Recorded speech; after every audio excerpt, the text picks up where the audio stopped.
la nouvelle alliance. Bien évidemment, mais oui. vous avez mal compris cela. Non, pas mal compris. Je vais vous expliquer sur quelle base? En 2 mots. Sous l'ancienne alliance, il y avait Aaron, le grand prêtre, qui était une préfiguration ou l'archétype du Messie, Yeshua. Yeshua homme, qui est le grand prêtre selon l'ordre de Melchisédek. Et ne pouvaient être prêtres que les descendants d'Aaron, c'est-à-dire les enfants d'Aaron. Voilà. Et c'est à eux que l'on donnait la dîme. Et aujourd'hui, le grand prêtre, c'est qui? C'est Jésus. Oui. D'accord? Et les Lévites? Et il n'y a plus de Lévites, parce que Jésus n'était pas de la tribu de Lévi. Sur quelle écriture qui déclare qu'il n'y a plus de Lévites? Donnez-moi un verset de la Nouvelle Alliance où on dit que les chrétiens sont les Lévites. Jésus est issu de la tribu de Judas. Vous l'avez lu vous-même. Ça, c'est grave. Vous l'avez lu vous-même. Ça, c'est grave. Il n'était pas de la tribu de Lévite, mais de Judas. C'est ce que la parole dit. C'est pas moi. Vous voulez qu'on le lise? C'est ça. Vous avez tous regardé cette courte vidéo. Donc, analysons. Il dit au Branhamis qu'il a mal compris le passage. Après, il va expliquer. Il va dire, sous l'ancienne alliance, Aaron était grand prêtre. Et Jésus est souverain sacrificateur selon l'ordre de Melchisédek. Et je vous exhorte à aller lire tout Hébreu. Vous allez voir qu'on parle de l'ordre d'Aaron, qui tient compte de la généalogie, et de l'ordre de Melchisédek, qui ne tient pas compte de la généalogie. Donc, quand on dit dans Hébreu, sans père, sans mère, sans généalogie, c'est par rapport à cela. Mais Shora, quand il atterrit sur ce passage, il va loin dans le délire. Donc, je vous exhorte à lire tout Hébreu. Après, Shora va continuer, il va dire, et il ne pouvait être prêtre que les descendants d'Aaron, les enfants d'Aaron. C'est pas faux, vu qu'ils sont sous l'ordre d'Aaron. C'est Jésus qui est souverain sacrificateur selon l'ordre de Melchisédek. Et sous l'ordre d'Aaron tient compte de la descendance. C'est clair. Mais ce qu'il va ajouter encore plus, c'est et c'est à eux qu'on donnait la dîme. Donc là, il veut vous faire croire clairement que voilà, la dîme a commencé avec les Lévites. C'est ça là qu'il veut vous faire croire. Que la dîme a commencé avec les Lévites. Mais nous avons parlé de Melchisédek. Melchisédek a pris la dîme. Abraham allait donner la dîme à Melchisédek. Melchisédek était souverain sacrificateur du Dieu très haut. La dîme n'a pas commencé avec les Lévites. La dîme n'a pas commencé avec les Lévites. Mais ce qui veut vous faire croire, c'est que voilà, on a donné la dîme qu'aux Lévites. Frère, il y a 2 ordres. Il y a 2 ordres là. Il y a l'ordre d'Aaron qui tient compte de la généalogie. Et il y a l'ordre de Melchisédek qui ne tient pas compte de la généalogie. Et bien avant l'ordre d'Aaron, l'ordre de Melchisédek existait. Et on prélevait la dîme, on prélevait les offrandes. Et je vous dis ça comme ça. Je vous dis ça comme ça. Et quand Paul dit, celui qui travaille au temple, ceux qui exercent les fonctions sacrées se nourrissent du temple. Ils se nourrissaient du temple comment? Donc là, il parle de qui? Il parle de qui? Et je vous pose la question, est-ce que Paul est sous l'ordre d'Aaron? Pour les serviteurs de Jésus-Christ, on vous dit Jésus-Christ est souverain sacrificateur selon l'ordre de Melchisédek. Bon, maintenant, Paul, quand il dit ceux qui exercent les fonctions sacrées sont nourris par le temple, il parle de qui là? Et quand il dit ça pourquoi? Il veut clairement vous dire que vu que moi j'exerce ces fonctions-là, parce que Paul est ministre de Christ. Christ est souverain sacrificateur selon l'ordre de Melchisédek. Il n'est pas selon l'ordre d'Aaron. Et Paul est ministre de Christ. Donc, comme Paul vous dit que ceux qui exercent les fonctions sacrées sont nourris par le temple, ça veut dire quoi? Ceux qui étaient nourris par le temple étaient nourris par le temple comment? C'est par la dîme et les offrandes. Donc, c'est assez clair, frère. Lisez vous-même. Le salut est personnel, lisez vous-même.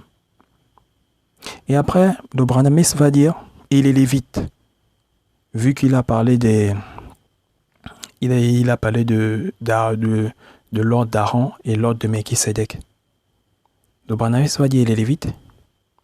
Et après, Shora va dire, il n'y a plus de Lévites, car Jésus n'était pas de la tribu de Lévi.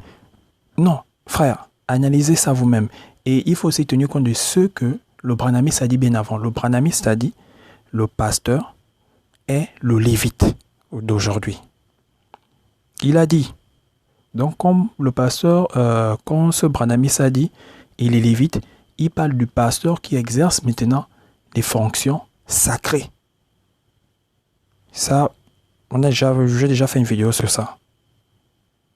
Donc, quand le pasteur dit les Lévites, il ne parle pas des Lévites, des Lévites. Frère. Et c'est Paul qui parle de ça. Il a dit ceux qui exercent ces fonctions sacrées sont nourris par le temple. Ceux-là, ils étaient nourris par le temple. Comment? Donc, quand Paul a pris cet exemple-là, il a voulu parler de lui. Et Paul est sous l'ordre de Melchisédek. Donc, le Christ est souverain sacrificateur selon l'ordre de Melchisédek. Et Paul est ministre de Christ. Frère, la parole est claire. Mais je crois que tout va vous faire croire que voilà, il n'y avait que les Lévites qui prenaient la dîme. Melchisédek a pris la dîme. Abraham. Jésus-Christ est souverain sacrificateur selon l'ordre de Melchisédek. Et Paul est ministre de Jésus-Christ. Et Paul vous ramène cela. Il vous dit clairement, ceux qui exercent ces fonctions sacrées sont nourris par le temple. Paul n'exerçait pas les fonctions sacrées. Donc la fonction de Paul, ce n'est pas une fonction sacrée. Frère, je ne sais pas comment je vais vous dire ça. Donc regardez Shura Kwetu. Après, le branamiste va demander une écriture qui montre qu'il n'y a plus de Lévites. Donc, quand il dit il n'y a plus de Lévites là, comprenez bien, le branamiste là a dit le pasteur d'aujourd'hui, c'est le Lévite. Il faut bien comprendre les gens. Donc, moi, je prends toujours mon temps. Je prends toujours mon temps d'écouter les gens. Je prends toujours mon temps. Je prends toujours mon temps d'écouter les gens. Donc, Shura Kwetu va dire, donne-moi un verset de la Bible où on dit que les chrétiens sont des Lévites.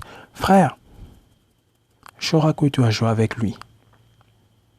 Et il joue avec vous comme ça. Il joue avec vous comme ça.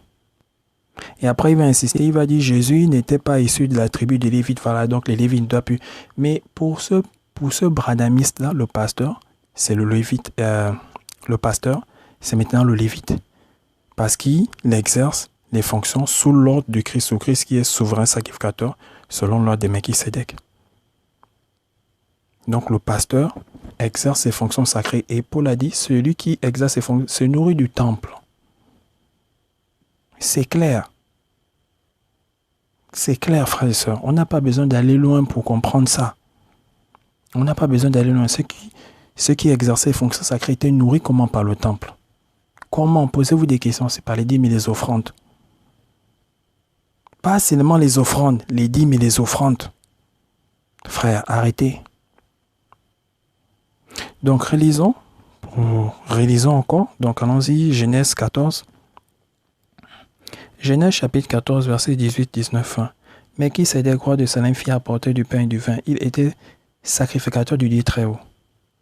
Il bénit Abraham et dit, béni soit Abraham par le Dieu Très-Haut, maître du ciel et de la terre.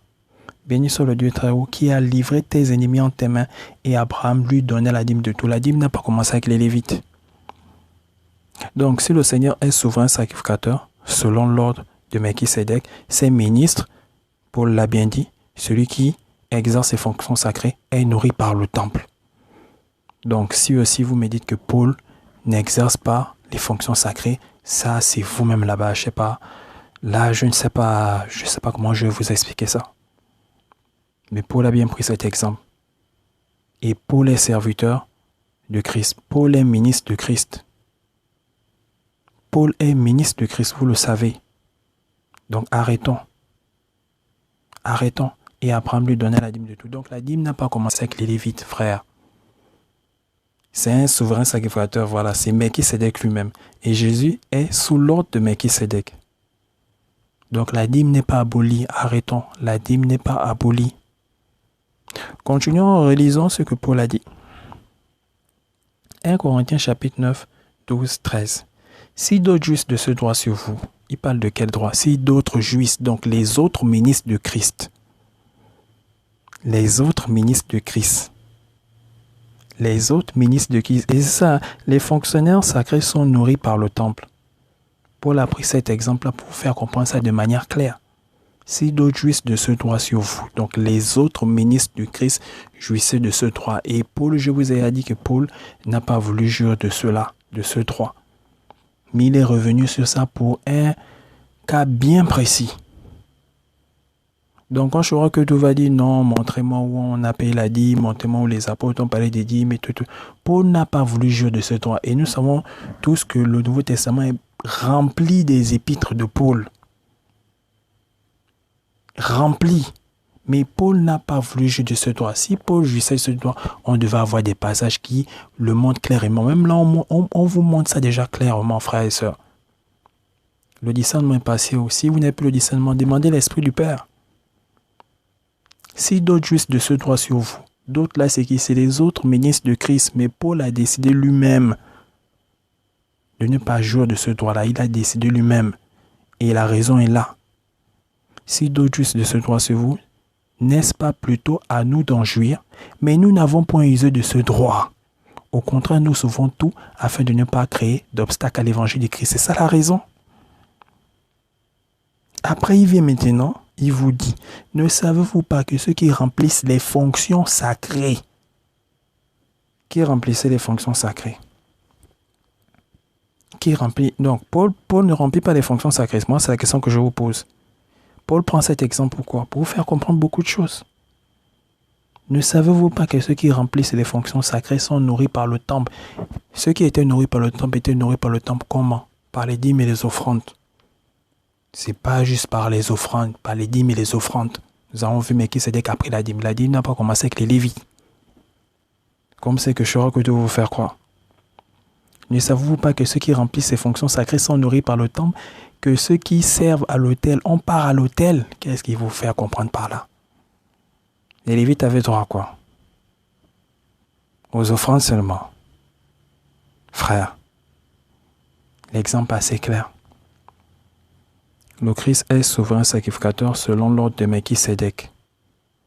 Et Paul était ministre de Christ. Et Paul vous dit ici là clairement, ne savez-vous pas que ceux qui remplissent ces fonctions sacrées sont nourris par le temple? Qu'est-ce qu'il veut dire par là? Et il parle de droit. Donc les autres jouissaient de ce droit-là. Lui, il a refusé. Personnellement, il a refusé. Si jouissait de ce droit, on devait avoir une épître, peut-être qu'il parle de ça clairement. Mais il a refusé. Mais heureusement que voilà, ce passage existe. Il vous montre clairement que les autres jouissaient de ce droit-là. Ce n'était pas juste des offrandes, des dîmes et des offrandes. Donc ce droit-là, ce n'est pas juste des offrandes. Parce que beaucoup, non, vous allez prendre, je ne sais pas, un passage. Donner comme, donner. Vous êtes des philosophes. Arrêtez. Si vous ne voulez pas payer la dîme, c'est bien, ça, c'est à votre niveau. Le salut est personnel. Mais le passage est clair. Ne savez-vous pas que ceux qui remplissent ces fonctions sacrées sont nourris par le temple? Ils étaient nourris par le temple comment? Ils étaient nourris par le temple comment? Et Paul est ministre de Christ. Le Christ est souverain sacrificateur. Donc, il exerce les fonctions sacrées. Paul exerce les fonctions sacrées. Donc, son droit là, c'est quoi? C'est juste les offrandes. C'est juste les offrandes. C'est la question que moi je vous pose. Donc, frères et sœurs, son droit là, c'est les dîmes et les offrandes et tout ce qui est tout. Moi, je vous le dis de manière simple. Le passage est assez clair. C'est assez clair, frères et sœurs. Donc, quand Chora Coutou vient vous dire que voilà, Jésus n'était pas issu de la tribu de Lévi, il veut dire quoi par là? Et quand il insiste que Jésus est de la tribu de Juda, il veut dire quoi par là? On vous dit, Jésus est souverain sacrificateur selon l'ordre de Melchisédek. Et Paul est un ministre de Christ. Et Paul revient sur son droit. Il vous dit, les autres jouissaient de ce droit. Quand il parle des autres ministres de Christ. Frère. Et après, il vous fait comprendre que c'est un droit légitime. Ça se faisait avant, ça se fait encore aujourd'hui. Même si l'ordre a changé, mais la dîme n'a pas commencé avec les Lévites. Le passage est simple. Ne savez-vous pas que ceux qui remplissent ces fonctions sacrées sont nourris par le temple?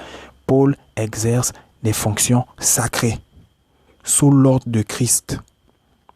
Christ qui est maintenant souverain sacrificateur selon l'ordre de Melchisédek. Les passages sont clairs. Je crois que tout vous égare.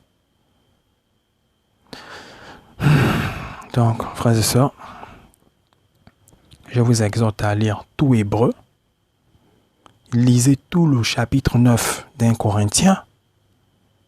Méditez. Méditez, regardez sa vidéo entièrement. Donc, regardez cette vidéo-là entièrement. Donc, la vidéo, ce débat-là, regardez-la entièrement. Vous allez voir que Chorakotu joue avec les mots. Il a joué avec l'émotion de ce branamiste-là. Il a joué avec ses émotions.